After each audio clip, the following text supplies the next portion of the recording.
Quand vous regardez autour de vous, vous voyez que tout le monde semble être heureux. Vous aussi, vous aimeriez avoir ce bonheur, mais vous ne l'avez pas à cause d'un problème que vous ne pouvez pas résoudre. Chaque humain affronte des situations qui sont difficiles, mais dans de nombreux cas, peu importe à quel point vous essayez, vous voyez que seul, vous ne pourrez jamais les surmonter. Quelle est la situation qui enlève votre paix? Votre santé fragile ou celle des membres de votre famille? La division dans votre foyer? Les portes qui sont fermées? Les vices? Mais même quand tout semble perdu, sachez qu'il y a une solution, une clameur, un lieu de guérison où les miracles arrivent dans la vie de ceux qui croient. Ne manquez pas cette occasion de changer l'histoire de votre vie. Tous les jours, trouvez une porte ouverte pour résoudre votre problème. Lundi, recevez une orientation pour votre réussite financière. Mardi, déterminez la restauration de votre santé. Mercredi, renforcez votre communion avec Dieu. Jeudi, clamez pour votre famille et votre vie sentimentale.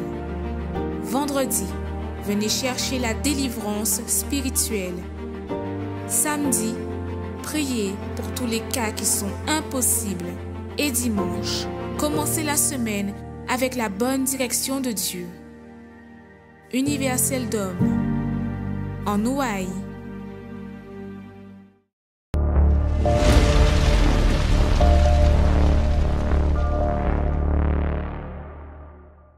Soyez les bienvenus sur notre émission Arrêtez de souffrir.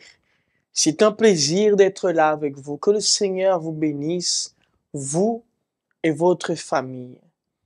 Vous savez que cette émission a pour but de vous amener à une solution, à un, comme nous disons, comme tout le monde dit, à un échappatoire. Vous savez, il y a différents... Je pense que vous avez déjà entendu parler de ce mot, labyrinthe. Vous savez que dans un labyrinthe, il y a différents accès, différents parcours, chemins, différentes voies à emprunter. Mais intéressant qu'il y a une seule qui mène à la sortie. Une seule qui vous mène à la sortie. Peut-être aujourd'hui, vous êtes une personne qui avait emprunté beaucoup, mais beaucoup de voies. Beaucoup de voies. Vous avez emprunté des voies qui en vérité, à la fin, vous vous êtes retrouvés perdus, sans issue. Vous êtes retrouvés, en vérité, dans le noir, dans l'aveugle, parce que vous ne compreniez pas. On vous assurait peut-être on vous assurait, on vous a dit, non, t'inquiète pas, tu vas trouver la solution en passant par cela. Tu vas trouver la solution en allant par là. Tu vas trouver la solution en allant dans cette direction. Et comme pour vous, en étant une bonne personne, en étant une personne qui veut s'en sortir, vous avez dit, bon, pourquoi pas? Vous avez emprunté le chemin. Il semblerait que c'était un chemin qui était bon parce que plus vous avanciez, plus vous voyez que les choses, s'apaisaient. Jusqu'au moment où vous vous êtes rendu compte que vous étiez en train de tourner en rond. Il n'y avait pas de vie. En vérité, vous étiez toujours la même personne. C'est comme si ce que la personne vous a garanti a été comme une source de motivation pour vous dire, j'y vais, ça va aller. Au moment où je vais arriver au bout, je vais m'en sortir. Vous êtes motivé à vous-même à travers de la parole que la personne vous a donnée. Cette parole qui vous disait qu'au moment où tu vas arriver au bout, au moment où tu vas emprunter cette voie, ce chemin, ça va aller. Tu vas t'en sortir, tu verras que tout sera différent. Et vous vous êtes motivé selon cette parole. mais que, en vérité, là devant, vous n'avez pas compris parce que vous vous êtes retrouvé bloqué. Et en vous analysant, vous avez compris qu'en vérité, vous souffriez toujours. Le vide qui est là à l'intérieur de vous, la douleur, l'oppression qui est là, la tristesse qui est là, elle n'a pas bougé. Elle est là toujours. C'est comme si qu'en vérité, la parole de cette personne vous a poussé à animer quelque chose de différent en vous. Mais les problèmes, la souffrance, l'oppression, la douleur, la tristesse, elle est là toujours. Elle ne vous a pas quitté. C'est comme si elle s'est cachée derrière la joie éphémère, que vous aviez. Mais nous comprenons une chose. Vous tous qui êtes là, la seule chose que vous avez envie de faire, c'est de dire à cette situation, arrête-toi. Comme le thème de cette émission, arrêtez de souffrir. Vous avez envie parfois de dire à ce problème, arrête-toi, je n'en peux plus. Arrête-toi, problème, arrête-toi, douleur, oppression. Arrête-toi. Vous avez envie de crier un basta. Et lorsque nous étudions, nous regardons le texte sacré, la Bible, Jésus a arrêté aussi la tempête qui s'est élevée. Jésus a arrêté cette tempête qui s'est élevée aussi devant lui et les disciples. Peut-être aujourd'hui votre vie est une vie de tempête. Une vie de tempête parce que lorsque nous regardons ici la parole qui va vous être affichée en ce moment, nous voyons ainsi, lisez avec moi. S'étant réveillé, il menaça le vent et dit à la mer, silence, tais-toi. Et le vent cessa, et il eut un grand calme. Voyez que, qu'est-ce qu'il a fait? Il était en train de dormir. Mais, voyez que la tempête, le vent qui soufflait, a réveillé le Seigneur. Et la seule chose qu'il a fait, c'est dire ainsi, silence, tais-toi. Autrement dit, je ne veux plus t'entendre dans ma vie. Je ne veux plus t'entendre dans mes chemins. Je ne veux plus t'entendre. Arrête-toi. Arrête, stoppe-toi maintenant. Alors, vous voyez que même le Seigneur, qu'est-ce qu'il a fait? Il a ordonné que cette situation s'arrête devant lui. Et j'aimerais vous poser juste une question. Avez-vous aussi la foi, je vais utiliser ce mot, ce terme, la foi de dire aussi à votre problème, arrête-toi? Avez-vous la foi de dire à votre situation, ce que vous êtes en train de passer, de vivre? Je ne sais pas. Peut-être ce que vous êtes en train de vivre, moi-même, je ne peux pas imaginer. Mais une chose que je sais, que votre foi, elle est capable de faire de grandes choses. Mais j'aimerais vous poser cette question. Avez-vous cette foi de dire à cette situation que vous vivez, à la douleur que vous sentez là, à l'oppression, à la tristesse, à la souffrance, ce qui est en train de vous faire souffrir, silence, tais-toi. Parce que vous voyez qu'après il dit, et le vent cessa et il eut un grand calme. Ça veut dire que la tempête, le vent qui soufflait, la mer qui était forte, était en train de quoi? De déranger le Seigneur Jésus. Peut-être que vous aussi, on aurait dit que le vent vous balance à gauche, à droite, les problèmes en forme de vent vous balance à gauche, à droite, la mer est en train de souffler, il y a plein de péripéties, plein de situations. Vous avez envie de sortir de cette tempête dans laquelle vous êtes. Mais voyez que Jésus a pris une attitude de dire une chose, silence, tais-toi. Et Jésus a utilisé à donner un ordre, un ordre, un ordre au problème, un ordre à la situation qu'il était en train de vivre. Et nous comprenons que nous aussi, nous qui sommes ici, nous avons cette opportunité aussi de donner un ordre aux problèmes qui se trouvent là dans notre vie, aux problèmes que vous qui êtes en train de me regarder, vous êtes en train de traverser. Ce que peut-être vous êtes en train de traverser aujourd'hui, personne n'arrive à vous aider. Personne n'arrive à vous aider à résoudre la situation que vous êtes en train de vivre. Mais dites-vous une chose, il y a un qui est capable de résoudre la situation que vous vivez en ce moment. Et celui qui est capable de faire cela, ce n'est pas n'importe qui, c'est le Seigneur Jésus. J'aimerais vous montrer ce témoignage de mademoiselle Audrey, qui a vécu durant son enfance une véritable tempête. Une tempête, comme nous disons ici, un cyclone. Un cyclone.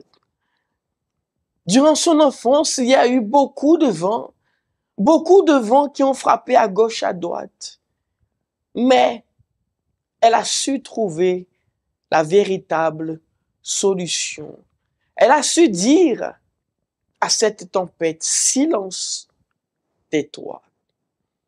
J'aimerais que vous puissiez observer attentivement le témoignage de mademoiselle Audrey. Et j'aimerais vous dire aussi, dans quelques minutes, nous allons faire cette prière en faveur de chacun d'entre vous. Avez-vous besoin de force? Avez-vous besoin d'être relevé? Dites-vous une chose. Le Seigneur sera là en faveur de vous. Le Seigneur sera là pour vous accompagner et vous donner la direction. Pour vous tous qui êtes en train de nous suivre. Préparez un verre d'eau, une bouteille d'eau, parce que d'ici quelques minutes, nous allons prier en faveur de vous. Et dans l'occasion, j'aimerais que vous qui êtes ici, vous puissiez noter le numéro de téléphone qui s'affiche ici dans cette bannière. Notez ce numéro de téléphone. Peut-être vous dites, mais pourquoi dois-je noter ce numéro de téléphone? Va-t-il m'apporter quelque chose? Notez simplement. Parce que je sais que d'ici la fin de cette émission, le Seigneur parlera avec vous et vous prendrez la décision de ne pas exposer seulement votre vie, mais de trouver une main forte, de trouver une aide à la situation que vous êtes en train de traverser. Peu importe qui vous êtes, peu importe votre passé, ce que vous avez vécu, je ne suis pas là pour vous juger. Nous tous, nous commettons des erreurs. Nous sommes pas parfaits. Est-ce que vous êtes parfaits? Non. Je ne suis pas parfait. Nous ne sommes pas parfaits. Mais nous pouvons l'être à travers de notre confiance dans le Seigneur. Alors ne pensez pas que nous allons vous juger, vous critiquer. Non, nous serons là pour vous tendre la main. Pour vous tendre la main, monsieur, madame. Pour vous tendre la main, pour vous tous qui souhaitez vous en sortir et aussi aller de l'avant. Préparez-vous. Je vais vous laisser avec ce spot aussi qui parle des adresses les plus proches de chez nous. Mais avant, ce témoignage. À tout de suite. Bonjour, je m'appelle Audrey.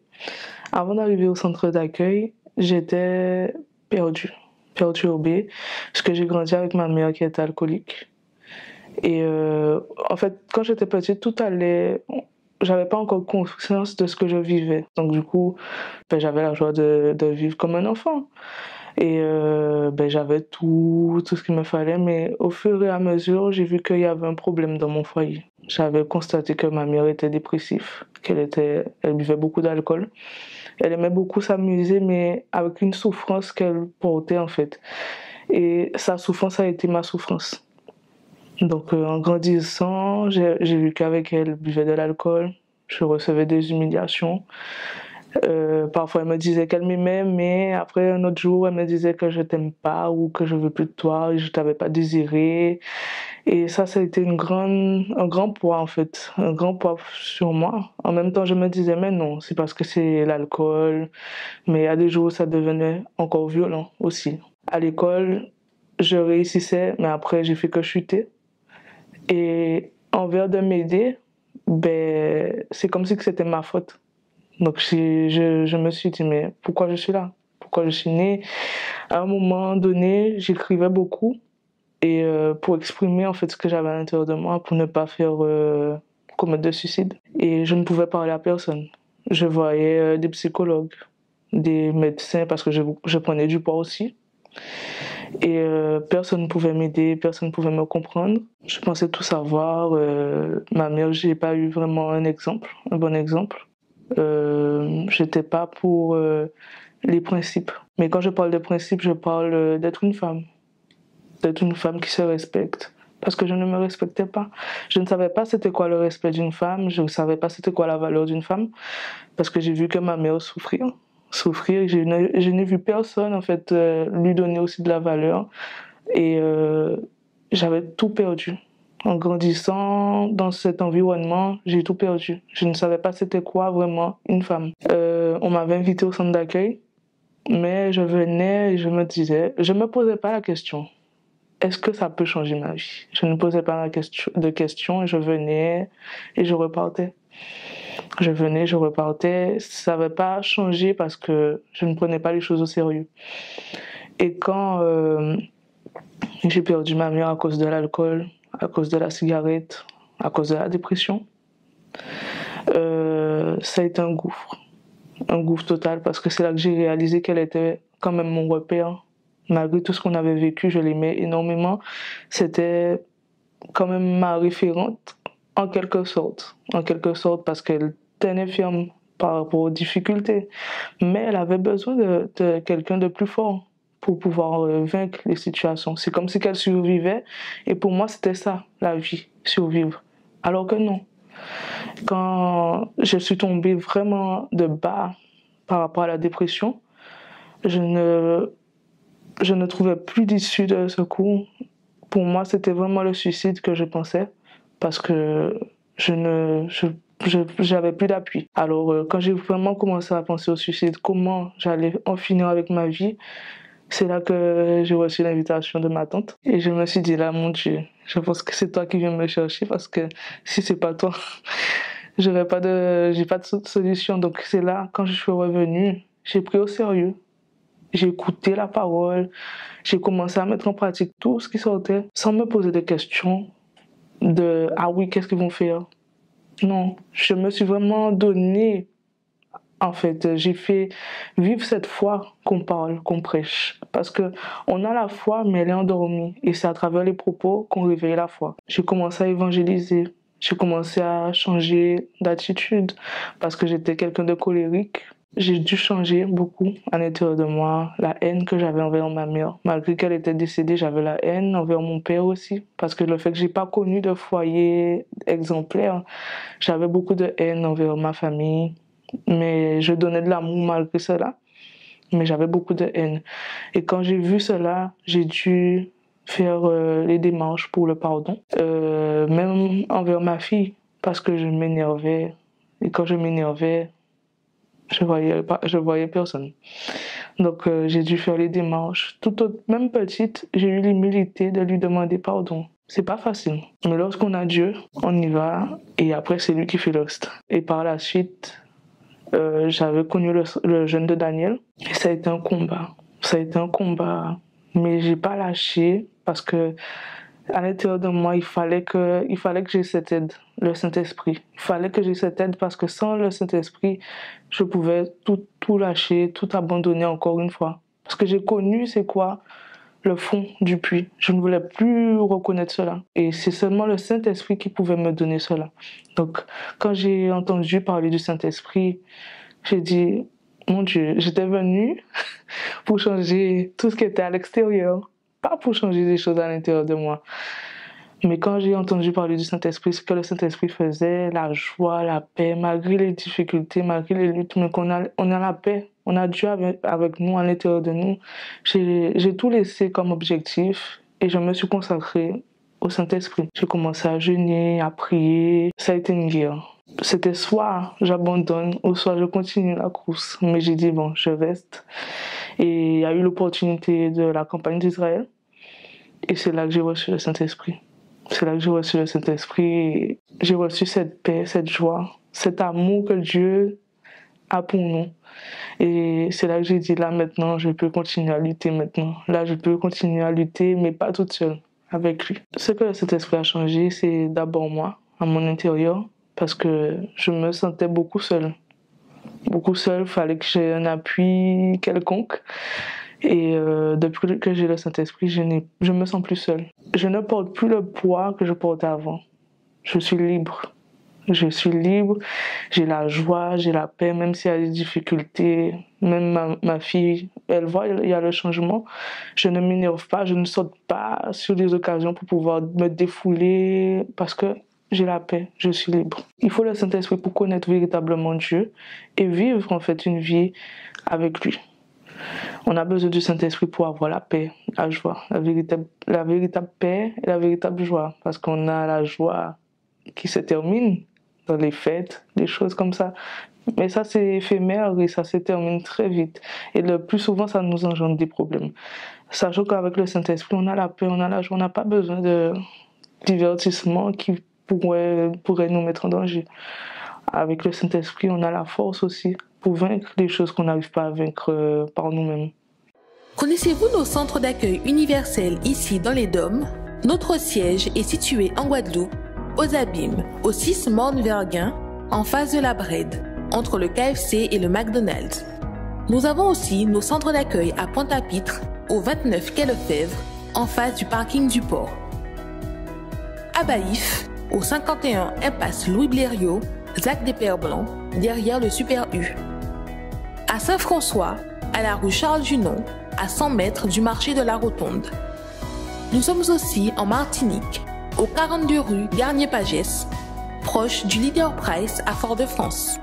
Mais aussi en Guyane française, à Cayenne, au 19 zone artisanale Galmo, proche de l'entrée du CFA. Ainsi qu'à Kourou, au 1 rue du Levant, proche du Lip Service Ting. Si vous désirez plus d'informations, vous pouvez nous contacter sur notre ligne AMI au 05 90 28 33 83 ou sur notre WhatsApp au 06 90 55 16 70.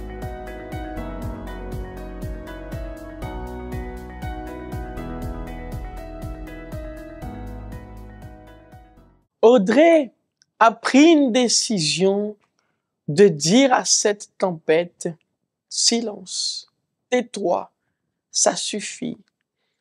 Et ça, c'est intéressant que tout ce qu'elle a passé aujourd'hui, vous savez que un enfant qui passe par tant de situations, après grandit avec des séquelles qu'on ne peut pas oublier aussi. Intéressant qu'aujourd'hui, elle vit aujourd'hui, elle peut dire, je vis, je ne souffre plus. Oui, certes, j'ai des situations difficiles, des problèmes, comme tout le monde. Mais aujourd'hui, elle affronte les problèmes. Aujourd'hui, le Seigneur lui a permis de ne plus rester dans cette optique de rester accommodé, de se plaindre de son sort. Attention, je ne suis pas en train de dire que c'est votre cas. Mais nous voyons que lorsque nous voulons nous en sortir, alors notre vision des choses, elle change. Aujourd'hui, elle est en paix. Elle a la paix. Voulez-vous cette paix aussi? Je vous pose des questions. Voulez-vous cette paix? Alors, il est temps que vous puissiez trouver cette paix dans le Seigneur. C'est pour cela que vous qui êtes là, au centre pénitentiaire, en prison, je vais faire une prière dans un moment pour vous aussi, afin que Dieu vous donne la paix là en prison, la force là où vous êtes aussi, Peut-être vous êtes malade, vous êtes au centre hospitalier, couché. Je vais prier pour vous aussi. Vous qui êtes là chez vous en train de souffrir aussi. Vous n'arrivez plus à dormir. Vous avez perdu le goût du sommeil. Je vais prier pour vous aussi. Peu importe là où vous êtes, que ce soit à l'hôpital, là, chez vous, ou là au centre pénitentiaire. S'il y a des personnes qui sont là, du centre pénitentiaire, qui sont en train de me regarder en ce moment, j'aimerais vous demander une chose. Si possible, notez ce numéro qui se trouve ici et contactez-moi. Demandez pour moi. Demandez pour le pasteur qui fait cette réunion.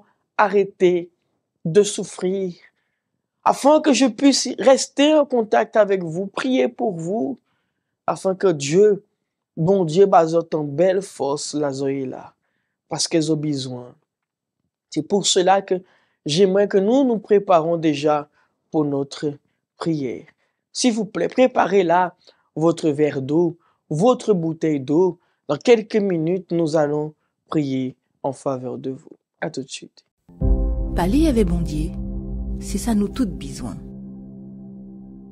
C'est lui qui a nous force pour nous arriver à affronter toute difficulté qui vienne contre nous.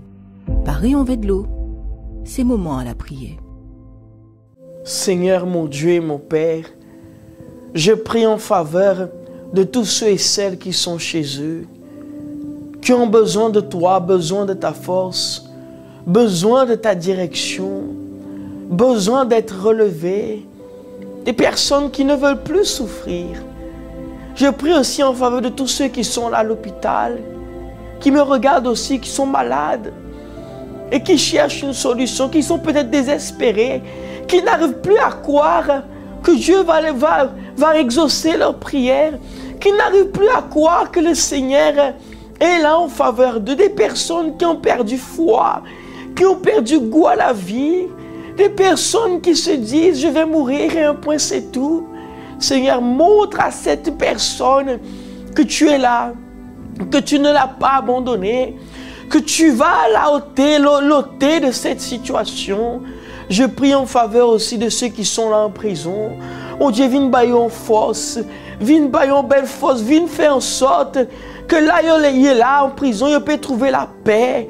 Il peut trouver la paix en disant, yo, mon Dieu, la paix en vie, yo, que vous peut bénir santé, yo, là, yo, qu'a trouvé, yo, que vous peut vivre, Seigneur, fortifier, yo, peut-être vous te découragé, peut-être vous te assez tension, assez colère, vis-à-vis de la situation, là, yo, qu'a trouvé, yo, là, mais mon Dieu, viens, bah, yo, force là, ça, mon Dieu, chaque petit temps qui attend une prière là, ça, que vous pouvez, mon Dieu, aille rencontre à yo, et viens changer situation à yo, mon Dieu, fais un miracle, mon Dieu, accomplis un miracle là, yo, là, afin yo peut voir que mon Dieu pas oublié yo, mon Dieu, a béni bouteille de la ça et de la ça, et qu'à partir de gens de là, que de là ça, moment qui est en train de dire yo, qui peut un signe pour bailler en force, santé, guérison, et ôter tout, mon Dieu, mauvais bitin en vie à yo, qu'a béni chaque monde au nom de Jésus. Amen. Mes amis, buvez là où vous êtes un peu de cette eau. Buvez en ce moment et recevez la force qui vient de Dieu. Amen et grâce à Dieu. Amen. Mes amis, chaque jour, chaque mardi, mercredi, dimanche, nous serons là pour prier pour vous. C'est un plaisir de vous accompagner. C'est un plaisir d'être là avec vous. Et je vous dis une chose, pas baisser les bras. Tiens bien, jour après jour, parce que mon Dieu, il est les autres. Que Dieu vous bénisse.